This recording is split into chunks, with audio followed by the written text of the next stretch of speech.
I've been living in this neighborhood for a few years now. It's a little area, filled with charming older homes and friendly faces. On this particular day, I had a busy morning planned. I needed to pick up some art supplies for a new project, grab groceries, and swing by the post office to mail a package to a client. I got an early start, hoping to beat the usual midday rush. As I was heading home, I decided to take my usual shortcut past the elementary school. Now, I know during drop-off and pickup times, that street becomes absolute chaos. But in the middle of the day, it's usually smooth sailing. Boy, was I in for a surprise. As I turned onto the narrow one-way street, I noticed a car ahead of me slowing down. No big deal, I thought. Probably just someone picking up a kid who was feeling sick or dropping off a forgotten lunch. But then, the unthinkable happened. The car came to a complete stop right in the middle of the lane. I watched as the driver turned off the engine, flipped on the hazard lights, and casually stepped out of the car. Was this person seriously about to leave their car parked in the middle of a one-way street? I honked my horn trying to get their attention. I yelled out that she couldn't park there, but my words fell on deaf ears. The woman, and I kid you not, she had the classic Karen haircut, didn't even flinch. She just waltzed right into the school as if she owned the place. I sat there dumbfounded. What was I supposed to do now? I couldn't go around her. There was no space. I couldn't back up. Cars were already lining up behind me. Minutes ticked by. 5, 10, 15. The line of cars behind me grew longer and longer.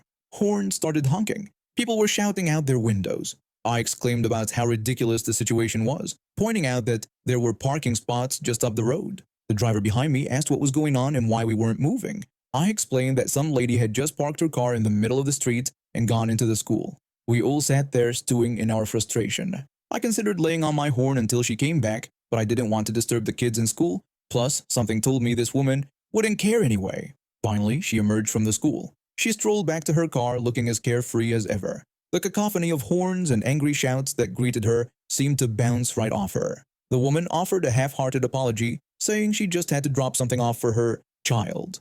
Her fake apology only fueled our anger. As she got into her car and drove off, I noticed a police cruiser turning onto our street. Apparently, one of the drivers behind me had called the cops. The officer pulled up beside my car and asked what was going on. I explained that we had just missed the woman who had parked her car in the middle of the street for 15 minutes, blocking all of us. The officer looked concerned and asked us to pull over so he could take our statements. As we were talking, wouldn't you know it, the woman came driving back around the block. The officer flagged her down and asked her to pull over. That's when things got really interesting. The woman immediately became defensive, claiming she hadn't done anything wrong and accusing us of harassing her. The officer tried to calm her down, saying he just needed to ask a few questions. But she wouldn't listen. Instead, she made wild accusations, claiming we had threatened her and her kids, and even said we had threatened to shoot up the school. Her wild accusations left us all stunned. The school security guard, who had come out to see what the commotion was about, looked completely baffled. He contradicted the woman's claims, stating he had been at the entrance all day and nothing like that had happened. The woman didn't like that one bit. In a fit of rage, she actually took a swing at the officer. Big mistake. Within seconds, she was in handcuffs, screaming about how we were all conspiring against her. The officer read her rights as he put her in the back of his cruiser. The officer informed us that she was being charged with assault on a police officer and filing a false report. He added that they would also be citing her for illegal parking and obstruction of traffic. It wasn't the way I expected my morning to go, but oh well. One thing's for sure, I'll be avoiding that shortcut for a while, entitled Parents or Not. My family and I live in a mostly white suburban town in New Jersey. We're Asian, and while most people are okay, there's definitely some underlying racism. My mom's a first-generation immigrant with a pretty thick accent, which sometimes causes issues. One day, my mom went to visit her friend across town. As she was leaving, she pulled out of her parking spot on this wide road. There was plenty of space, and a Jeep was coming down the hill, but it was far enough away that my mom had time to get out. Suddenly, this woman in the Jeep, let's call her Karen, swerves around my mom, crossing a double yellow line. Her rear wheel caught my mom's front bumper, ripping it clean off. Karen jumps out of her car screaming at my mom. She accused my mom of not knowing how to drive. My mom tried to explain that Karen had cut her off despite there being plenty of room. Karen yelled at my mom to call the police. When my mom said her phone was dead, Karen turned to a neighbor who had come out and demanded they call the police immediately. The police arrived, but things get weird. The officer barely talks to my mom before going to chat with Karen's boyfriend, who showed up and turns out to be an off-duty cop. They talk for a while, then send everyone home. When we got the police report, it was all wrong. It said my mom pulled out without signaling and hit Karen's car. Karen wanted our insurance to pay for her damage. We were stunned.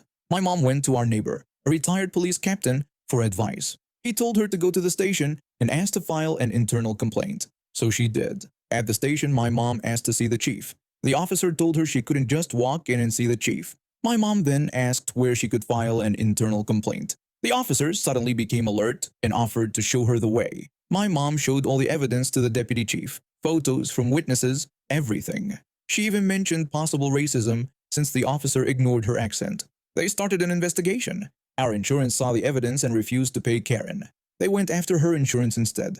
A month later, we thought it was over. An officer came by to say the cop who wrote the report was punished. We were ready to move on. Then, surprise, we get a court summons in the mail. Karen had filed 3 tickets against my mom just one day before the deadline. We couldn't even counterfall. My mom realized Karen was trying to pressure her into paying up and going away. When I asked what we were going to do, my mom said we were going to fight. My mom's not one to back down. She hired a lawyer and moved the case to a bigger court in another town. Smart move. It leveled the playing field and made it a hassle for Karen. On the court date, we show up ready for battle. But guess what? Karen's a no-show. Case dismissed. Word got around town fast. Karen and her cop boyfriend went from town favorites to social outcasts. He stopped getting invited to school events and she got kicked out of the PTA. My mom smiled, reflecting on how justice sometimes comes in unexpected ways. I expressed my relief that it was all over. My mom agreed but reminded me of the importance of always standing up for what's right, even when it's hard. It wasn't easy, but seeing Karen and her boyfriend get what's coming to them made it all worthwhile. Our little town might never be perfect, but at least now people think twice before trying to take advantage of others.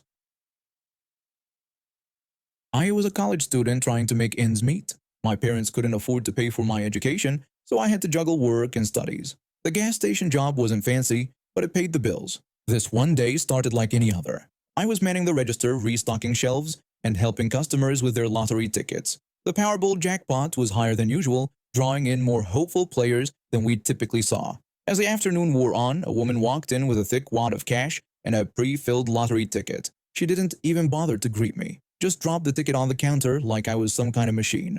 The woman demanded that I put her ticket through the machine 20 times. I looked down at the ticket. It had 5 sets of numbers, all with the power play option. One drawing of this would cost 15. So if she wanted it for the next 20 drawings, it would be 300. But that's not what she said. She wanted the same ticket 20 times for the next drawing. Same price, but definitely not what people usually want. I asked her if she meant she wanted this to run for the next 20 drawings. She insisted that she wanted me to put it through the machine 20 times, so she'd have 20 individual tickets. I tried to clarify if she wanted them all to draw at the same time, and she confirmed that was what she said. I explained that I just wanted to be sure that's what she wanted, and that these would all be duplicate tickets, all drawing on Friday. She just told me to keep putting it through. I ran it a few more times and asked again if she was sure this was what she wanted, explaining that they would all draw on Friday only. The woman sighed and confirmed yes. I kept going, and after the 12th or 13th one, she suddenly asked if she should keep these for all the drawings after Friday. I stopped feeding the ticket into the machine. I explained that these would all draw on Friday only and be done, just as she requested. I asked again if she meant she wanted them to run on every drawing afterwards. She said yes. I told her that's why I was asking so many times, and that these tickets would not do that.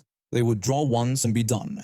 That's when things started to go downhill. The woman began insisting that wasn't what she meant, and that she didn't want the ones I'd already printed. She asked who would want that. I explained that this was exactly why I had asked her so many times. I apologized but told her she needed to buy these as there was no way we'd be able to sell them. She refused, saying she wanted the ones she asked for. She was getting upset, and that's when my assistant manager stepped in. The assistant manager explained that he had heard me ask her several times before I started, and that I had even explained the difference to her. He said we couldn't sell the tickets I printed out, which I had only done after she repeatedly said that's how she wanted them done. The woman looked like she was about to bolt, so my assistant manager warned her that if she didn't buy the tickets, we'd have to treat it as theft and call the police. Finally, she gave in and bought the tickets. She used the rest of her money to buy the tickets how she originally intended, just not for as many draws. Later that week, I was curious and checked the winning numbers. To my surprise, one of her duplicate tickets had matched 4 numbers. It wasn't the jackpot, but it was enough to cover what she'd spent on all those tickets and then some. The next time she came in, her attitude had completely changed. She sheepishly approached the counter and apologized for her behavior. She even thanked me for being patient and trying to clarify her request multiple times. It turns out the unexpected win had made her realize how close she'd come to missing out due to her own stubbornness. We never expected to be sued by our own child. That's the core of our heartbreak, and it's incomprehensible. We're both in our 60s now, and our lives have been dedicated to raising and nurturing our son. It's all because of our son's misguided belief that our decision to bring him into this world was somehow selfish or wrong. We always told him he had potential. We would often encourage him by saying he could be anything he wanted, hoping to inspire him. We did our best to prepare him for life's challenges, but we couldn't shield him from every hardship. We watched him struggle through school, offering support and tutoring. When he changed majors in college, we stood by him, even when he ultimately decided to drop out. Since then, we've watched him move from job to job, always hoping he'd find his place in the world. His personal life has been difficult to witness. Each failed relationship left us aching to comfort him, but he pushed us away. We've seen him withdraw from friendships, and it pains us to think he might feel like a failure. We've always seen his worth, even when he couldn't see it himself. One day, we received a shocking phone call. Our son had lost another job, but instead of asking for help or support, he informed us he was suing us. It sounded insane, but he insisted we listen. He explained his reasons for the lawsuit, claiming we had brought him into this world unprepared and ill-equipped to handle its challenges. He accused us of being responsible for the mess he believed we had created. We were devastated. We couldn't understand how our own child, whom we loved unconditionally, could turn against us like this. We hired a lawyer to defend ourselves, though it felt wrong to need protection from our own son. The day he confronted us was heartbreaking. When I questioned his actions and reminded him of all we had given him, he coldly responded that we had given him everything except a choice. My husband protested, listing all we had done, raising him, feeding him, clothing him, loving him unconditionally. Our son dismissed it all, stating that he was paying the price for our decision. The case went to trial, becoming a media circus. We were painted as villains by some, while others defended the sacred bond between parent and child. In the courtroom, we listened as our son's lawyer argued that he never consented to existence, that we had thrust him into a world of suffering. Our lawyer countered, calling the case preposterous and warning about the dangerous precedent it could set. As parents, we testified about our love for our son, the sacrifices we made, and our constant efforts to provide him with opportunities and support. The trial dragged on, with experts debating the ethics of procreation and the nature of existence itself. We watched our son barely recognizing the angry, bitter man he had become. Where had we gone wrong? On the final day of the trial, our son made a statement to the court. He spoke of justice and compensation for his suffering. As he spoke, we saw not the man before us, but the baby we had held, the child we had nurtured, the teenager we had guided. Our hearts broke anew. The courtroom fell silent as the judge prepared to deliver the verdict. We held each other's hands, praying for understanding. The judge's voice rang out clear and firm. He not only dismissed the case, but delivered a scathing rebuke to our son. The judge explained that the gift of life is not a transaction or a contract, but an act of love, hope, and faith in the future. He stated that as parents, we owed our son nothing but love, shelter, and guidance, all of which we had provided abundantly. The judge continued addressing our son directly. He criticized our son for squandering the precious gift he was given and for blaming us instead of taking responsibility for his own choices and actions. The judge declared the lawsuit not only without merit, but morally reprehensible. He then turned to us, his voice softening. The judge apologized to us for the pain and anguish this frivolous lawsuit had caused, commending our love and dedication to our child even in the face of this betrayal. As we left the courthouse, surrounded by supporters and well-wishers, we felt a mix of relief and sorrow. We had won the case, but at what cost? Our relationship with our son seemed irreparably damaged. In the days that followed, we received countless messages from other parents sharing their own struggles and offering support. Our case had sparked a global conversation about the beauty and challenges of parenthood